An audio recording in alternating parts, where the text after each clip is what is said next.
va lire, on va passer à travers tout le chapitre aujourd'hui, mais on va lire juste les 2 premiers versets, et puis après, on va prier, et puis Dieu va nous aider. Amen.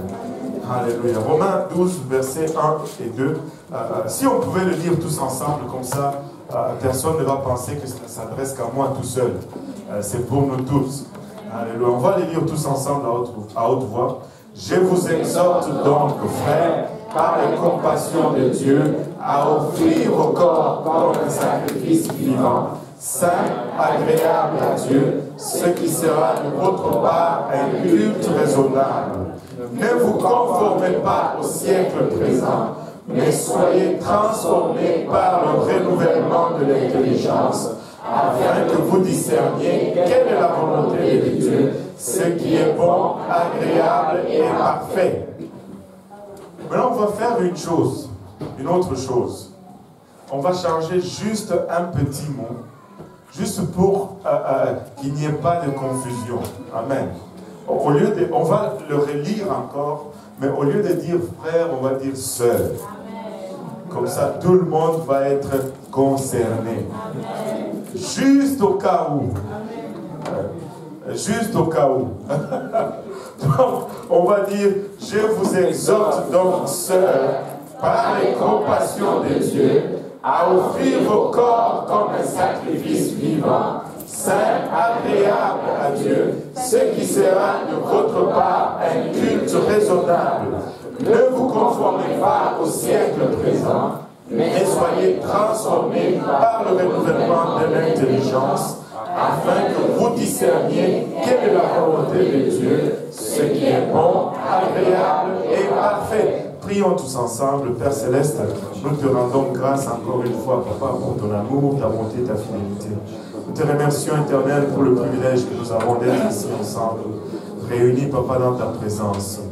Encore une fois, Seigneur, nous réalisons notre faiblesse, Papa, due à notre nature, Papa. Notre état naturel ne nous permet pas de recevoir les choses spirituelles. Elles sont folie pour nous, Père. C'est pourquoi nous avons besoin de ton aide. Aide-nous afin que nous puissions, Papa, les recevoir, les discerner. Papa, y accorder, Papa, une place d'honneur dans nos cœurs afin que ces choses puissent germer en nous, produire le fruit et que ce fruit nous conduise jusque dans la vie éternelle. Et c'est avec action de grâce dans nos cœurs que nous te prions, alors que nous disons tous ensemble au nom de Jésus. Au nom de Jésus. Alléluia. Avant de vous asseoir, si vous pouvez poser vos Bibles et juste battre vos mains pour le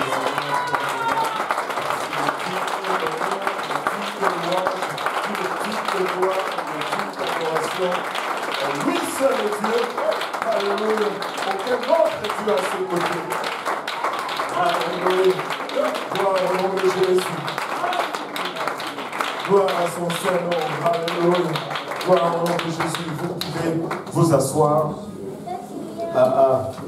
Romains 12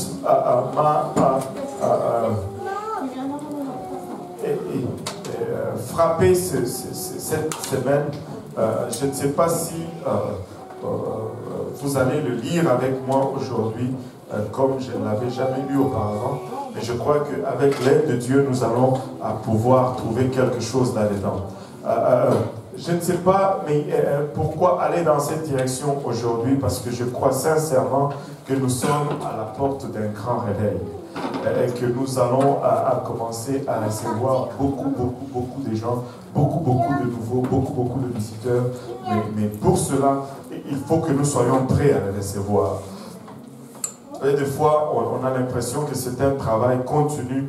Le Seigneur travaille sur nous, mais des fois, nous retrouvons à marcher encore dans les mêmes erreurs.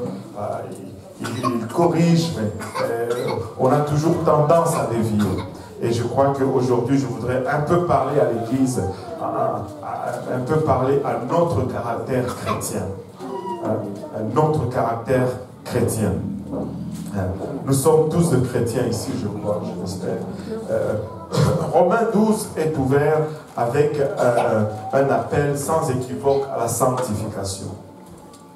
Et cet appel sans équivoque à la sanctification s'adresse à l'aspect de la sanctification la plus combattue de tous les aspects. Parce que quand nous étudions la Bible, nous voyons que la sanctification se produit ou se passe dans les trois aspects de notre être, dans le corps, dans l'âme et dans l'esprit, comme nous parle le livre de Thessaloniciens.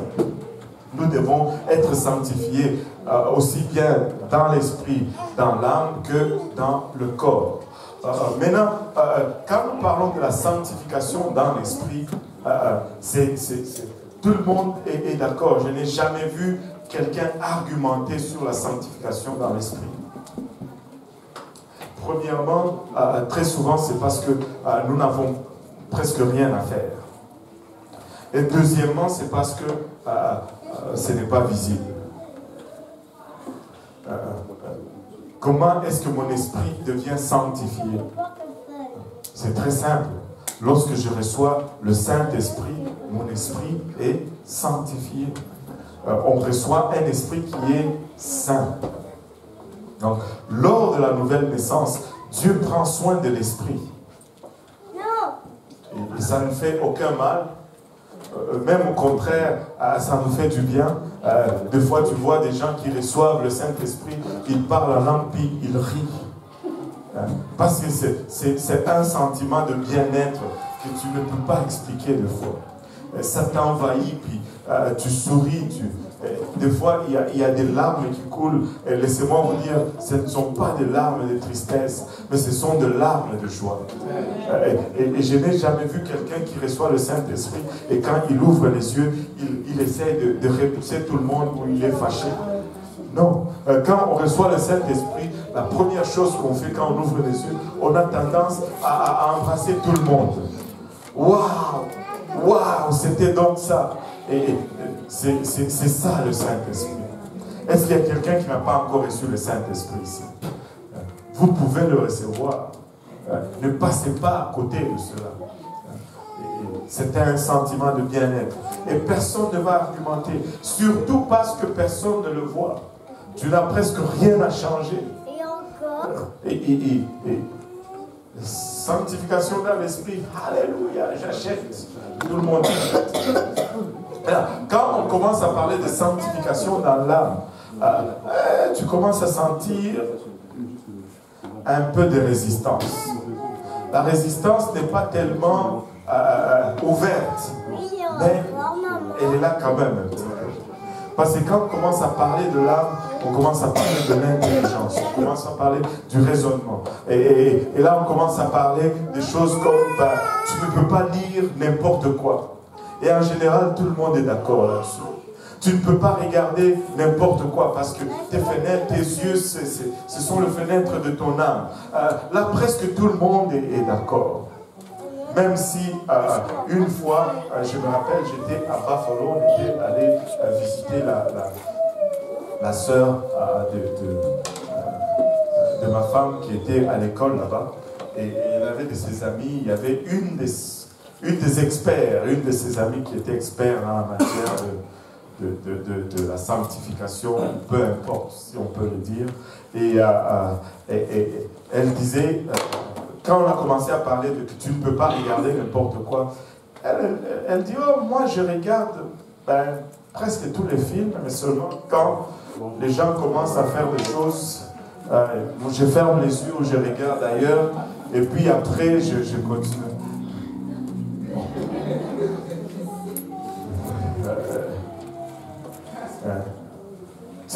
On va être d'accord. Quand on commence à parler de la sanctification de l'âme, il y a une résistance, et elle n'est pas virulente, mais elle est là quand même. Parce que, bon, c'est des choses qui ne sont pas toujours très apparentes. On a des problèmes avec les yeux. Hein. Dès que c'est visible, ça devient problématique.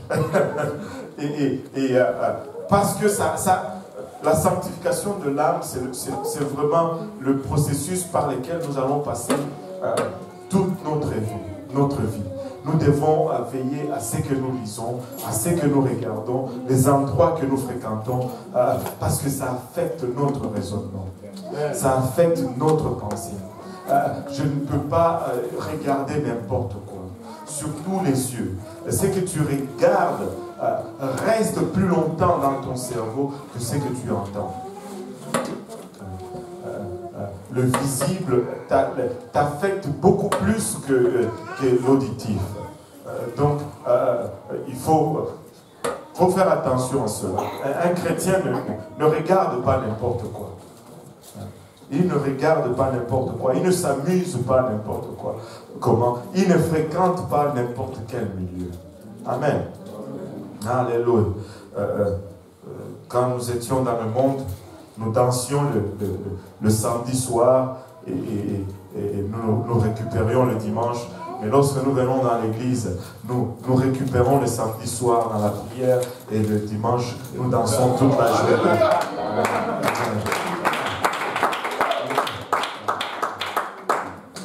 Nous avons juste changé de partenaire, mais nous continuons à danser. Alléluia.